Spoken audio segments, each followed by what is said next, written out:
Енді аз ақшамен қандай кәсіп бастауға болады, қандай тауар алып сатуға болады деген кісілерге арналған сұхбат десек болады бүгін. Бұл 2000 теңгеден келді, біз 3000 теңгеден саттық. Түрі камера ұқсап тұр, бірақ камера емес. 50 градусқа дейін жылыта ма? Иә. Шыққан суды. Иә, шыққан суды. Шыққан суды 50 градусқа дейін жылытады. Бағасы қанша Қытайда? Бағасы 1300 теңге. Біздегі бағалар примерно 3-4 мың 5 мыңға дейін кететін шығар. Иә. Қайырлы күн достар, есімім Ұлан Құрманғалиев, бұл Сала Таңдау каналы. Құрметті достар, бүгін біз сіздерге ерекше бір шығарылым дайындадық. Бұл аз ақшамен қандай кәсіп бастауға болмаса, көп ақшамен қандай кәсіп бастауға болмаса, хит товардың ішінде немен айналысуға болады, станоктар таңдасақ, өндіріс ашатын болсақ, станоктарды қайдан алуға болады деген сұрақтарыңыздың бәріне жауап беретін боламыз. Бүгінгі біздің кейіпкеріміздің есімі ассалаумағалейкум. Рахат. Рахат, жасыңыз? 34-те. Салаңыз? Салам негізі логистика. Логистика компанияңыз бар да? Иә, логистика. Рахат деген бауырымыз жақында YouTube канал ашайын деп отыр. Ол YouTube каналы жалпы қалай станок таңдау керек, ол станоктың таңдау жолдары қандай, және де ол станокты Қазақстанға алып келгеннен кейін ол станок арқылы табыстауға бола ма, болмай ма, осы тақырыптарда YouTube канал ашып соны жүргізетін болады. Енді осындай YouTube канал бастап жатқаннан кейін, осындай бір жұмыс бастап жатқаннан кейін, содан анда хит товардың жұмысын таныстырып жатқаннан кейін халықпен осы бізде қолдау ретінде осы бір видео түсіруді жөн көрдік. Қысқаша айтқан кезде көрермендер бүгін видеоны соңына дейін көрсеңіздер, өте керемет пайдалы ақпарат алатын боласыздар. Ең бірінші, Рахат, логистикамен айналысасыздар да өздеріңіз? Иә, логистика. Логистика негізі Қазақстан мен Қытайдың арасында да? Иә, Қытайдан Қазақстанға қарай. Аха, өздеріңіздің нелеріңіз бар ма, складтарыңыз бар ма? Складымыз бар, Қытайдың Иу қаласында. Алматыда? Алматыда, Мизамда. Мизам қаласында. Ең үлкен алып келген заказдарыңыз қанша? Бір клиентке? Бір клиентке 2 айда 15 миллион теңгеге дейін әкелдік. Товар әкеліп бердіңіздер, бір ақ адаммен? Бір ақ адаммен. Аха, Қытайда қанша уақытта келіп жатыр товарлар? Қазір 20-25 күнде карантин шараларының күшеюіне байланысты Қытайдағы. Енді оның алдында 10-20 күн аралығында келіп тұрған. Ең тез тауарларымыз 9 күнде келді. Ең жай тауарларымыз ол кезде 26 күнде келген. Аха. Құрметті достар, енді жанымызда тұрған товарларды көріп тұрған шығарсыздар. Бұлар бізде хит товарлар. Енді осылар жайлы да видеоны соңына дейін көрсеңіздер, міндетті түрде түсіндіретін боламыз. Қазір енді YouTube форматына өтетін болсақ, бұйыртса YouTube канал ашайын деп жатсыздар да? Иә, иә. Станоктар бойынша, именно осы өндіріс саласы бойынша, өндірісті дамыту бойынша да. Енді осы жерде толығырақ айтып кетсеңіз, ол сіздердің YouTube каналдарыңызда не айтылады, жалпы не туралы болады? YouTube каналда біріншіден бізде Қазақстанда өндіріс артта қалған, дамымаған Қытайға қарағанда. Сондықтан Қытайдағы барлық өндірісті, дамып жатқан, жүріп жатқан өндірісті Қазақстанға алып келуге бола ма? Сол талқыланады. Тек қана станок емес сол жерде. Қытайда хит болып жатқан бизнестер көшіріп алуға бола ма? Соны айтамыз. Сосын кішкентай ақшадан бастауға болатын Қазақстанның нарығы кішкентай, өздеріңіз білесіздер, 19 миллион ғана жан бар. Соған келетін бизнестердің түрлері, станоктардың түрлері. Соны таныстырамыз, одан қанша ақша табуға болады, қанша ақшамен келеді, барлығы айтылады. Шикізатқа айналамыз, қанша пайда түседі, соның барлығы толыққанды түсіндіріп беретін боласыздар. Енді станок демекші, осы жерде біз енді станок жайлы біраз ақпарат айтып кетсек, құрметті достар, және де пенополистирол блок саласымен айналысып жүрген адамдардың құлақтарына алтын сырға осы сала жайлы да бүгін ақпараттар айтылатын болды. Енді өндіріс деп жатырмыз. Бізде осыдан 1,5 жыл бұрын, бір жылдың төңірегінде полистирол блок саласы YouTube-қа шыққан болатын. Сол видеодан кейін көптеген өндіріс орындары ашылды Қазақстан бойынша. Оның енді бір 70-60% биыл жабылды. Өкінішке орай. Неге десеңіздер, біздің Қазақстанда ол кірпіш өте жақсы жүрді. Өте жақсы пайда табуға да болатын болды. Бірақ полистиролды табудың өте қиындап кетті, және бағасы қымбаттап кетті. О баста басталған кезде полистиролдың бағасына, кірпіштің ішіндегі ең бірінші составтарын полистирол ғой, 270 теңгеден басталған килограммы. Қазіргі уақытта 1400 теңге, 1200 теңгеден қымбаттады. Яғни бір жылдың ішінде өте үлкен баға қымбаттады. Полистирол қымбаттағаннан кейін, яғни кірпіштің де бағасы қымбаттайды. Қымбат кірпіш көп адамға керек емес. Сондықтан несейді өндірістердің 80% жабылады. 20-30% отходпен жұмыс істеп, барын жинап, барын теріп, сонымен жұмыс істеп жатыр. 100 теңге, 150 теңге үстіне пайдамен. Енді тура осы полистирол саласы бойынша сіздер бұйыртса Қазақстанға осы шикізатты өндіретін өндіріс орнын әкелейін деп жатсыздар ма, зерттеп жатсыздар ма? Біз қазір оны Қытайдағы заводтармен сөйлесіп жатырмыз. Қытайдан бірінші алып келу керек. Өзіміз оны біліп алу керек, зерттеп алу керек. Сосын егер өндіруге шамамыз жетіп жатса, егер сұраныс болса, онда соны қалай өндіруді тағы сол айтатын боламыз жалғасты. YouTube каналыңызда қосатын боласыздар. Қосатын боламыз, иә. Полистирол саласы жайлы енді ақпараттар міндетті түрде болатын болды. Бұйыртса бізде келесі жылы мүмкіншілік болса, Құдай бұйыртса бір өндіріс орнында ашылып қалу керек. Екінші, сіз жаңа айттыңыз, тағы да бір станоктар зерттеу жалпы енді нарықты тексеру дейді ғой. Көп кісілер сұрақ қояды, қандай кәсіппен айналыссам болады? Мына кәсіпті алсам бола ма, болмай ма деген сияқты. Сол кезде енді бірақ жауап бар. Сұраныс бар ма, жоқ па, соны анықтай. Яғни жарнама жіберіп көр, сұраныс жақсы болса, баста сұраныс жоқ болса, онда бастаудың керегі жоқ. Ал енді өндіріс ашып, біздің Қазақстанда көптеген өндірістер тұрып қалды. Не себепті? Оны біз бұрын көп зерттедік. 2019 жылдары біз Қытайдан бизнесмендер келді осы жаққа. Ананы ашсақ болады, мынаны ашсақ бола ма деген түрлі адамдар келді. Сол кезде біз, мен өзім сол кезде гид болып жүрдім, жұмыс істеп жүрдім гид болып. Келген бизнесмендерді ертіп сол кезде переводчик болып бірінші. Екінші ертіп жүріп өзіме де опыт болды, көп нәрселерді көрдім. Сол кезде мысалға тұрып қалған бизнестер көп. Өндіріс орындары. Өндіріс орындары. Неге? Станокты алып келген, бірақ оны қалай істетуді білмейді бірінші. Оны толықтай зерттеп алмаған. Алдын ала дайындық жоқ. Бизнес жоспар құрылмаған. Мысалға көбісі ойлайды, бизнес жоспарды ол үкіметке көрсетуге, жаңағы қосымша қолдау ақыларын алуға деп ойлайды. Ол емес, бизнес жоспар өзіңе керек. Ең бірінші өзіңе керек. Өзіңе керек. Өйткені оны жазғаннан кейін өзің ойланасың, не қалды, не қалмады. Қай жерін ойландым, қай жерін ойламадым. Өзіңіз қандай бизнес жоспар жаздыңыз бағанағы айтып кеткен? Сосын жаңағы сөзімді тоқтатып нетіп алайын. Сондай жоспар жоқ. Екіншіден ол станоктың бағаларын қымбат. Қазақстанда қымбат. Ол қазақстандық кісілер, бизнесмендер, ол Қытай тілін білмегендіктен, ол Қытайда қанша екенін бағасын біле алмайды, іздей алмайды, сапасын көре алмайды. Ол станоктың да түрі бар, оны қайсысы керек емес, оны да біле алмайды. Сондықтан біз қазір YouTube каналымызда болашақта айтатын боламыз. Қалай станок іздейміз, қай жерден іздейміз, не деп жазамыз, соның барлығы беріледі. Келу бағасы қанша болды, салма қанша болды, сапасы қанша болды, кепілді қанша болды, тікелей заводтарға шығу, бұның бәрі айтыла ма? Бәрі айтылады, иә. Сіздерде арнайы өздеріңіздің курстарыңыз бар ма негізі? Курс бар, оны қостық барлығын. VIP курста барлығы айтылады. Өйткені бізде YouTube каналын жүргізгенімізбен қазір сұраныс көп. Мысалға ол көріп алған кісілер, ана станок керек еді маған, мына станок керек еді, айтып бере аласың ба, тауып бере аласың ба дейді. Бірақ оларға біз барлығына жауап бере алмаймыз. Өйткені уақыт шектемесі бар, уақытымыз жетіспейді көбінде. Сосын YouTube каналымызда біз 2 аптада бір станок таныстырып тұрамыз. Өйткені оны толыққанды зерттеп алуымыз керек өзіміз алдымен. Біз енді барлығын біле бермейміз, кейбір салаларды тыңнан зерттейміз, тыңнан бастаймыз. Сондықтан 2 аптада бір-ақ рет бір станокпен таныстырылады. Сондықтан егер сіздер көрермендер оған жетіспей жатса, өзіңіздің ойыңызда жүрген станок бізде айтылмаған болса, онда өзіңіз көргіңіз келіп, өзіңіз нетсеңіз асықсаңыз, онда біздің сабақты сатып алса, ол жерде барлығы айтылады, өзі емін-еркін Қытай тілін білмесе де көре береді. Барлығын бағасын, қанша ақша табуға болады. Қытайда негізі сайтта барлық информациялар толық болады көбінде. Дұрыстап іздей алсаңыздар барлығы болады. Бірақ біздің сабақта дұрыстап қалай іздейсіздер, қандай сөздерді артықшылығы қандай сіздердің басқа курстардан? Басқа курстардан біздің артықшылық толық. Басқа Қытаймен бизнесте біз істеп жүрген жігіттер көп. Оларда бірінші сол тауар бизнесі ғана болады. Қытайдан тауар алдырту, жаңа 1688 тауып алу дейді, солардан алып келуді ғана айтады. Бірақ бізде станоктар көбінде 1688-ден станоктарда табылады, бірақ одан да арзандары бар. Оны қалай табу керек? Сосын 1688-де станок таныстырылмайды. Оны қанша ақша табуға болатынын, қанша шығаруға болатынын, күніне қанша объем шығады, оның барлығы айтылмайды. Біз соның барлығын қалай нетеміз, барлығын таныстырамыз. Өйткені мен өзім басымнан да өтті. 2019 жылдары мен жаңа айтқандай гид болып жүрген кезде қытайлық бизнесмендер сұрайды, осы жақтағы тауарларды біз Қытайға экспорттасақ дейді. Сол кезде мен, өздеріңіз білесіздер, Қазақстанда интернеттің барлығы орыс тілде. Мен орысша білмеймін, Қытайдан келгенмін ғой. 2018 ғана келдім, орысша білмегендіктен мен көбінде өзім іздеуім керек болады. Енді біреуге жалынсаң, бірінші рет іздеп береді, екінші рет іздеп береді, үшінші қалады. Сондықтан өзім іздедім, барлық информацияларды сол кезде мен жи алдым. Сол кездегі жинақтаған тәжірибемді мен сол сабаққа қостым, өзім жасадым барлық сабақта. Енді сіздер Қытай тілін білмесеңіздер, Қытайдан сондай информация мен сияқты ала аласыздар. Өйткені менің тәжірибемнің барлығы сол сабақта қосылды. Бас аяғы дейсіз ғой? Иә. Енді ол жағын толық түсіндік. Арнайы курс бар, құрметті достар.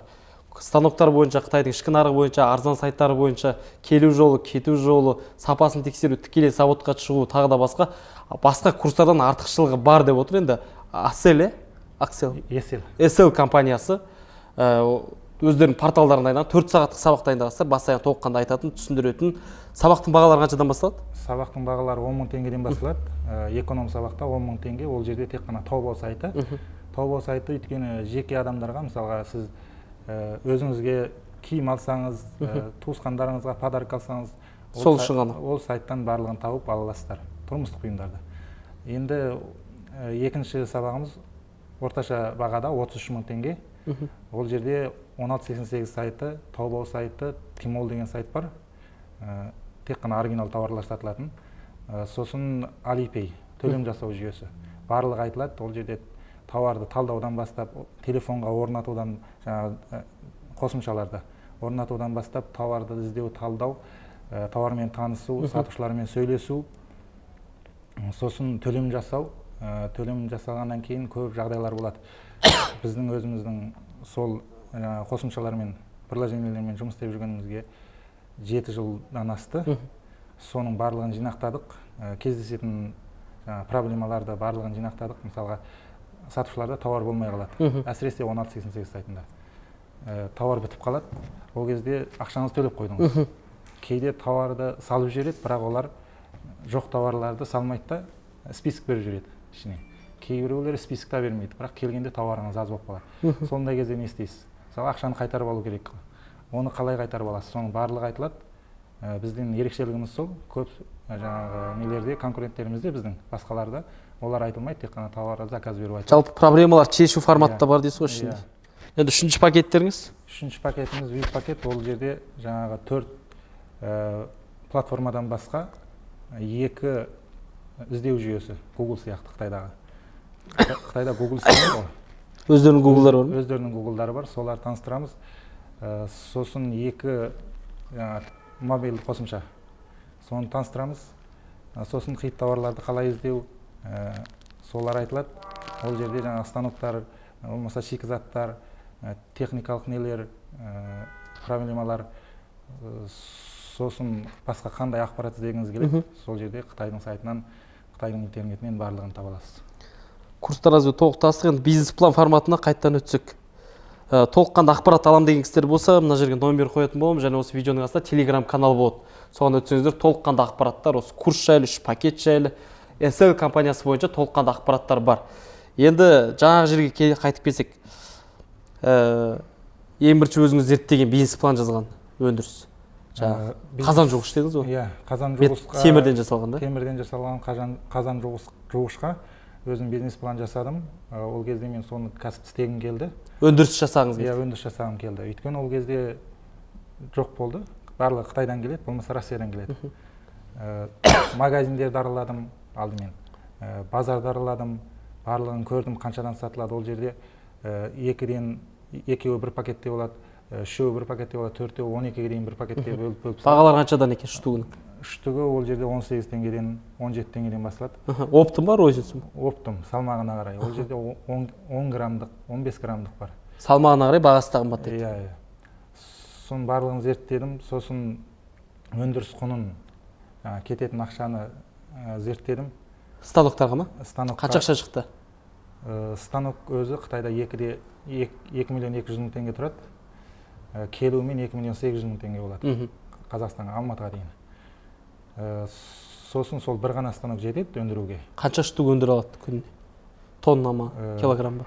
Бір айда 3 тонна өндіреді. 3 тонна өндіре алады. Ол 200 мың штук, 15 граммнан есептеген кезде. Сосын пайдасын есептедім.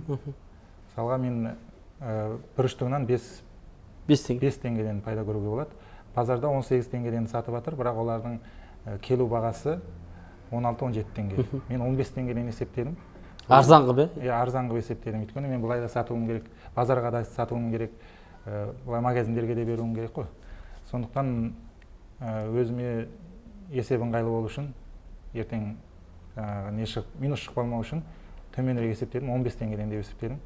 Бірақ шығын 10 теңге бір штугына. Сонда 5 теңге пайда қалады бір күннен.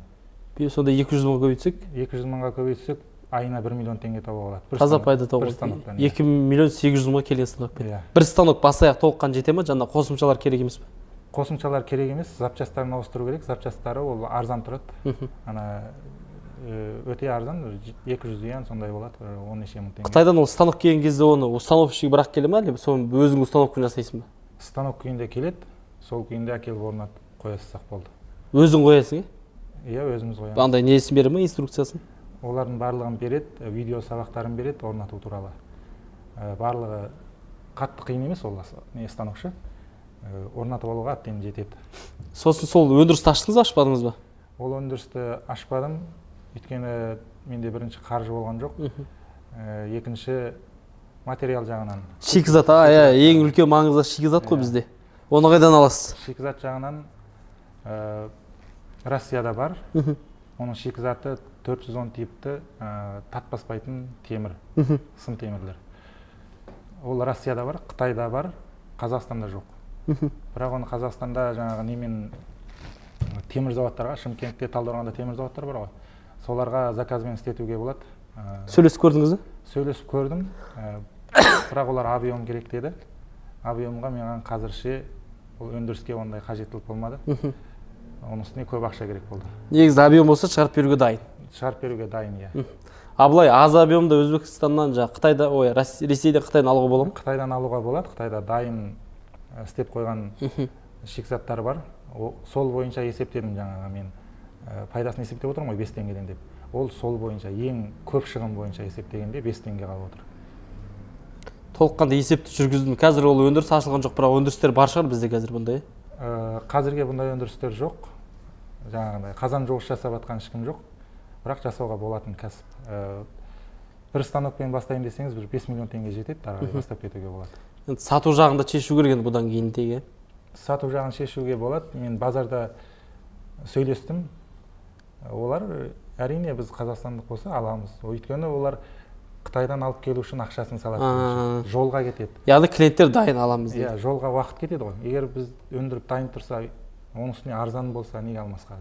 Құрметті достар, кез келген кәсіпті бастар кезде, кез келген кәсіпті бастаймын десеңіздер, өндіріс ашамын десеңіздер, вот мына кісі сияқты, мына бауырымыз сияқты саланы толыққа дейін бір зерттеу керек. Шығынын, себестоимын, өзіндік құнын, сатылатын бағасын, базардағы клиенттермен сөйлескен, базардағы бағаны білген, Қытайдан келетін бағаны білген, шикізаттармен сөйлескен, даже тікелей заводтардың өзіне шығып сұраған, яғни толыққанды зерттеу деген осы енді. Тағы да бір екінші өндірісті зерттедім дедіңіз да.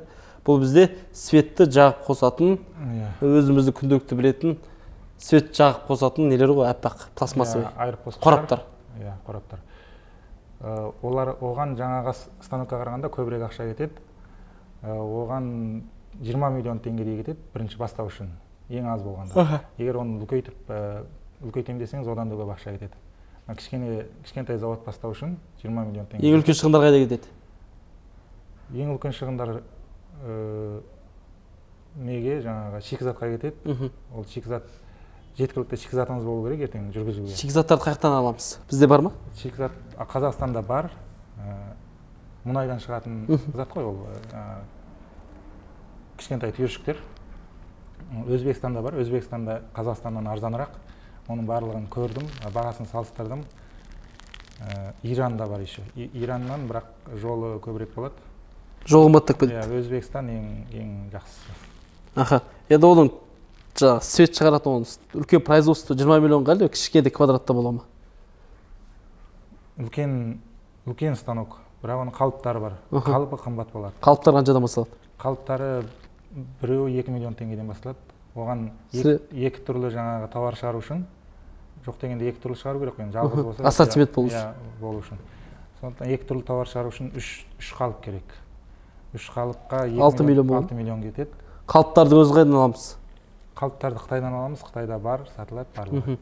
Сосын ішіндегі сыртқы жаңағы пластмастарын өзіміз жасаймыз ғой. Өндіріс сол болады да. Сосын ішіндегі жаңағы темірлері бар, мыстары бар ғой. Ол Қытайдан алып келуге болады. Ол өте арзан тұрады, килограммдап сатады. Оның үстіне ол кішкентай зат болғандықтан жолына да көп кетпейді. Келгеннен кейін өзіміз құрастырып алуға әбден болады. Қытай мен Қазақстан бағасы салыстырайықшы тура осы өнімде. Қазақстанда өндірсе қанша пайда табамыз? Қытайда қанша теңге тұрады бұл? Қытайда ол сапасына қарай ұқсамайды. Қанша теңгеден басталады? 150-200 теңгеден басталады. Қазақстанға келгенде қанша есе көтеріледі? Қазақстанға келгенде әдетте 1 есе қосылады. Бірақ өндіріс құнына ол Қытайда өндіріс құнына жаңағы 150-200 теңгеден. Ол құны. Бірақ ол сатылымы одан сәл жоғары болады. Сонда біздің Қазақстанға келген кезде 2-3 теңге шыққан зат примерно 600 теңге, 500-600 теңге көлемінде болады. Қытайда бұл бизнестің Қытайда конкурент көп. Бұндай заводтар әрбір аудандарда, қалаларда барлығында бар. Сондықтан бұл жерде сол конкурент көп болып тұрғанның өзінде 2 еселеп пайда тауып жатқандар бар. 2 есеге дейін. Мысалға 200 теңгелік тауарға 200 теңге шығынмен тауар өндірсеңіз, жаңағы айырып қосқыштарды жасап шықсаңыз, онда 400 теңгеге сатуға болады. Қытайдың өзінде. Ал Қазақстанда бұл кәсіп әлі басталған жоқ, ешкім істеп жатқан жоқ. Оны әкелсеңіз, әрине, одан да көп пайда.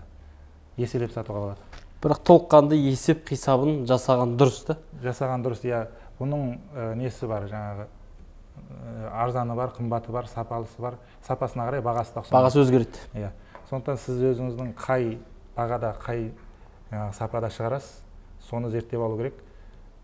Әдетте әр сапа сайын, мысалға 1000 теңгеден шығарсаңыз, 2000 теңгеге сатуға болады. Бірге бір. Иә, бірге бір пайдасы. Енді келесі сұрағымызды қойық. Мына жерде бізде біраз өнімдер тұр жанымызда. Прожекторды біз.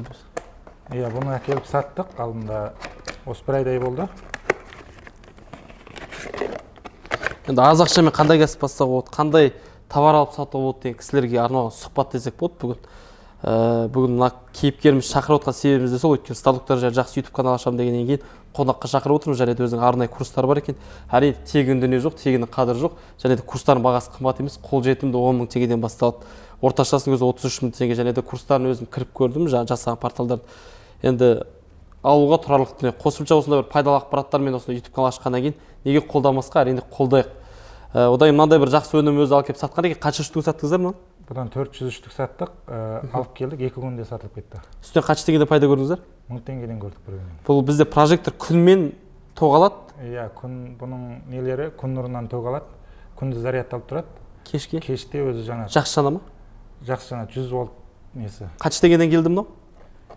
Бұл 2000 теңгеден келді, біз 3000 теңгеден саттық. Бір-ақ адамға саттыңыздар ма, или бірнеше адамға саттыңыздар? Жоқ, бірнеше адамға саттық. Қызылордадан, Семейден, осы Алматыдан неткенде заказбен алғандар болды. Сату жағын қандай каналдарды қолдандыңыздар? Сату жағында біз бұл туралы видео түсірдік. Негізгі несі бұл ұрыдан қорғау ғой. Жаңағы түрі камера ұқсап тұр, бірақ камера емес. Сосын адам келген кезде жанып кетеді. Мысалға ұры келсе, қораңыздың шетіне, әсіресе ауылдарға көп істетуге. Сондай видео жасадыңыздар ма? Сондай видео жасадық, артықшылығын айтып, сосын толыққанды ақпарат беріп, одан қандай жарықтығы, қандай санды мәліметтермен видео жасадық. Сосын оны TikTokқа, сосын WhatsApp группаларға жібердік. Содан номерімізді қалдырдық, содан сұраныстар болды. 2 күнде сатылып кетті. Бұл хит қылған кім, сіздер ма? Иә, басында біз. Негізі хит товар деген не ол? Жақсы өтетін товар деген сөз ба? Хит товар деген енді жақсы өтетін товар, сосын жоқ товарлар. Пайда табатын товарлар қысқаша. Иә, пайда тез келетін товар. Сезонында келеді, сезонымен кетеді. Келесі өнім бізде мынау бройлер ма? Бойлердің орнын ауыстыратын, тікелей раковинаның бетіне қоясың, ана не? Су 50 градусқа дейін жылыта ма? Иә. Шыққан суды. Иә, шыққан суды. Шыққан суды 50 градусқа дейін жылытады. Бағасы қанша Қытайда? Бағасы 1300 теңге. Біздегі бағалар примерно бір 3-4 мың 5 мыңға дейін кететін шығар. Иә. Енді уақытында өзі бір кішігірім хит болған товарлардың бірі. Одан бізде мынау кішігірім свет дедіңіз де бұл. Иә. Фонардың жұмысын атқарады. Стенаға іле саласың, көшеге, туалетке, кез келген жерге. Мына стена өзі жабысып қалатын фонарлардың бірі. Бұл қанша теңге тұрады фонарик? 470 теңге тұрады. Өзі зарядталады да? Иә, өзің зарядтайсың. Зарядта біліп қоясыз. Аха. Одан кейін бізде мынау енді биыл ма, өткен жыл ма хит болған, біз күз көктем бізде қыста біздің ауа райына, климатқа сәйкес келетін аяқ киімдердің бірі. Енді бұл не аяқ киім десеңіздер, киіп көрсетіп тұрсақ та болады негізді.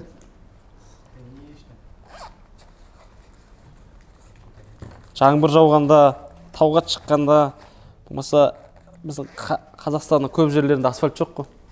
Үкімет негізі осындай тарату керек бізге. Аяқ киім кірленмес үшін киіп алатын аяқ киімге арналған чехолдардың түрі десек болады. Бұлардың бағасы қанша? Бұлар сапасына қарай 100 теңгеден басталады, 800 теңгеге дейін. Мен керісінше киіп алмай. Бұларда уақытында жақсы өткен, қазір енді сезон келсе, бұларда жақсы өтетін товарлардың бірі. 800 теңгеден болса, 2-3 мыңға дейін сатыла беретін шығар бізде. Ал бізде қол жуатын дедіңіз да? Иә. Яғни мынаны біз не істейміз? Ашамыз, ашқаннан кейін су құямыз, су тамызтамыз. Су тамызғаннан кейін ол ісінеді, үлкейеді. Салфеткаға айналады ма? Иә, салфеткаға айналады. 160 теңге тұрады. Пачкасы ма? Иә. Содан кейін бізде микроскоп пе? Балаларға арналған ба, үлкендерге арналған? Балаларға арналған ойыншық. Қанша теңге тұрады бұл? Бұл 3,5 мың теңге тұрады. Бұдан қарап көрдіңіздер ме? Қарап көрдік. Сіздің үлкен көрсетеді ме екен? Үлкен көрсетеді. Кәдімгі пиязының қабықтарын үлкен кәдімгі ішінде клеткаларына дейін көрсетеді. Мына жерден сыртында жазып тұр 100x деп, примерно 100x 1200 неге дейін үлкейтеді екен форматта. Иә. Қаншалықты рас екен, бүгін бұйыртса үйге орғаннан кейін кішігірім өзім көрем. Құрметті достар, енді аз ақшамен қандай кәсіп басталады, Қытайдан қандай тауар әкеліп сатып алады, кәсіпке енді кіріп жатыр ем, үлкен ақша емес, аз ақшамен бастаймын деген адамдар болса, товарный бизнеске, хит товар деген заттарға өтемін деген адамдар болса, әр сезонда бір товар сатып ақша табамын деген адамдар болса, білмеймін енді, туған туысқанға зат әкеліп сатсаңыз да, өз ортаңызға, өз ауылыңызға, өз ауданыңызға, Қытай деген енді әлем бойынша товар жіберу бойынша, өндіріс бойынша ең бірінші орында, екінші орында түріктер, өзбектер, Қордай не шығар енді, Финляндия деген сияқты. Бірақ Қытай бірінші орында. Әлемнің заводы дейді ғой. Әлемнің заводы. Енді хит товардың өзін бауырымда айтып отыр, мынanda бір товардың өзіне 400 мың теңге 3-4 күннің ішінде пайда таптық деп. Тура осындай хит товарды жасап, болмаса осындай ерекше товарларды әкеліп сатам десеңіздер, осындай өзіңіздің интернет магазинді ашам десеңіздер, өзіңіздің бизнесіңіздің әкеліп жатқан товарларыңыз Қытайда бағасын білгеніңіз келсе, сіздерге біз кеңес береміз осы компанияны. Және де номер телефон, осы жерде телеграм канал, осы жерде және де станоктары бойынша өндіріс ашам деген адамдар болса, станоктар іздеген адамдар болса, станоктың іздеу жолдарын жалпы Қытаймен байланысу жолын іздеп жүрген адамдар болса, осы видеоны міндетті түрде таратыңыздар. Бүгінгі видеоның шығу себебі де осы. Жаңа YouTube канал біздің Қазақстанда қазақша контентте бұл бір ашылады. Екінші, сенімді логистикалық компания. Үшінші, келісімшарт бәрі бар ғой өздеріңіз клиенттермен жұмыс істеу форматында. Келісімшарт болашақта болады. Енді біз ИП жасап жатырмыз қазір. Ол келісімшарт міндетті түрде болады. Сосын біздің немізде, логистикамызда бірнеше түрлі артықшылықтарымыз бар. Бірінші, ол кез келеді. Әдетте 10-20 күнде келіп қояды. Әзір карантин себебінен сәл ақырындап жатыр. 10-20 күнде келеді деген сөз, сіз оптым айналысатын болсаңыз, өте жақсы. Ақшаңыз ұстап қалмайды, келген товар сатып жүресіз, қайта айналым тез болады, оборот тез болады. Екіншісі, бізде сервис жақсы. Бізде кері байланыс 12 сағат бар. Келген товарларыңыз туралы, болмаса товарларыңыз кешігіп жатса, любой уақытта сұрасаңыздар, любой уақытта жауап береді. Жоғалған товарға да жауап бересіздер, бірақ товарға да жауап бересіздер. Сосын бізде страховка бар. Товарыңыз жоғалып кетсе, ол төленеді. Егер страховка сатып алсаңыз, онда 100%-ға төленеді. Қанша 100 мың теңге товарыңыз жоғалса, 100 мың теңге төлеп береміз. Егер страховка жоқ болса, онда килограммына қарай 5-10 доллар аралығында төленеді. Сәлеметсіздер ме? Мен Езін компаниясының Қытайдағы складчигі боламын. Міне бұл біздің складымыз, яғни әр күндегі тауарларды қабылдап, сараптап, түрге бөліп жинайтын жеріміз. Сосын бізде өзімізде склад бар. Қытайдың Иу қаласында, сосын Алматыда складымыз бар. Ол көбінде склад жоқ болса, кішкене тауарлар оңай жоғалып кетеді. Біз складтағылар қабылдап алғаннан кейін барлығын үлкен коробкаға салып, скотчтап, упаковка жасап жібереді. Сондықтан ол кезде жоғалмайды товарлар. Қытайдағы складта сенімді адамыңыз бар ғой? Ол кісілер қазақ па? Иә, қазақ жігітіміз бар, өзіміздің Алтайдікі, Қытайдың. Сенімді адамымыз, өзіміздің танысымыз, досымыз.